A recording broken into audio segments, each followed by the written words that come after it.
Halo semua, kembali lagi pada video saya kali ini. Saya akan membahas mengenai usus besar dan anus.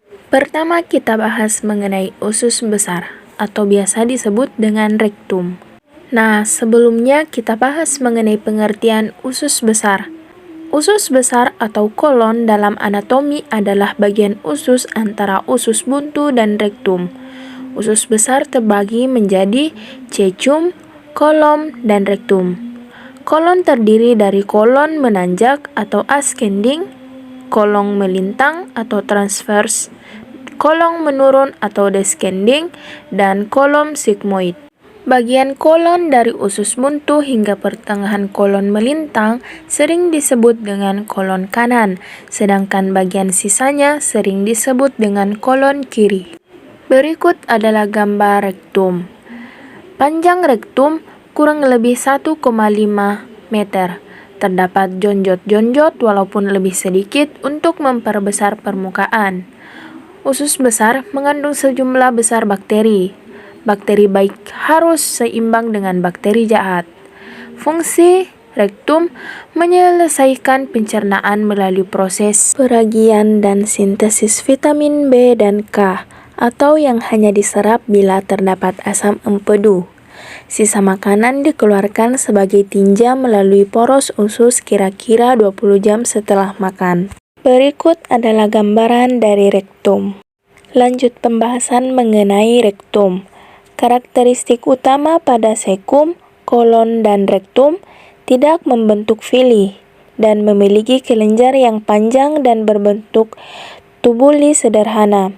Tidak memiliki sel granuler, asidofilik atau sel pannet, dan memiliki jumlah nodul limfatik yang banyak.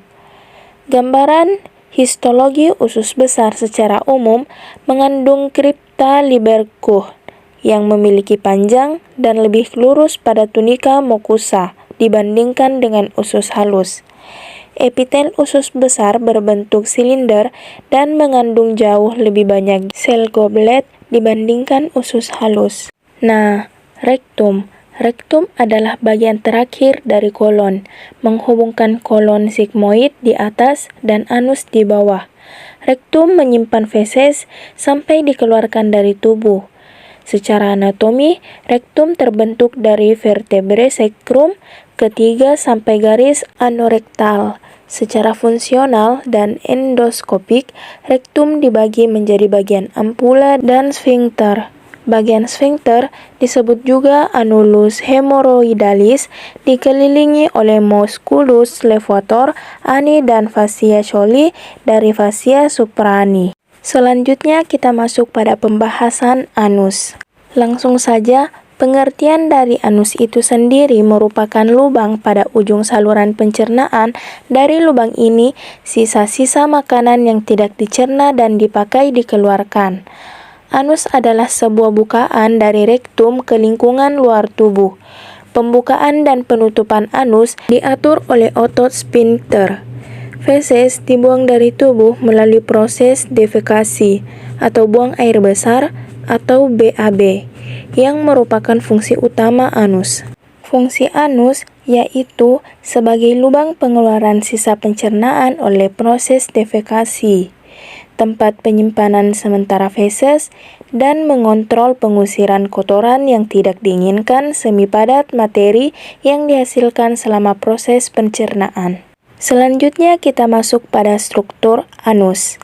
Anus manusia terletak di bagian tengah bokong, bagian posterior dari peritoneum. Terdapat dua otot sphincter anal di sebelah dalam dan luar. Otot ini membantu menahan feses saat defekasi. Salah satu dari otot sphincter merupakan otot polos yang bekerja tanpa perintah, sedangkan lainnya merupakan otot rangka.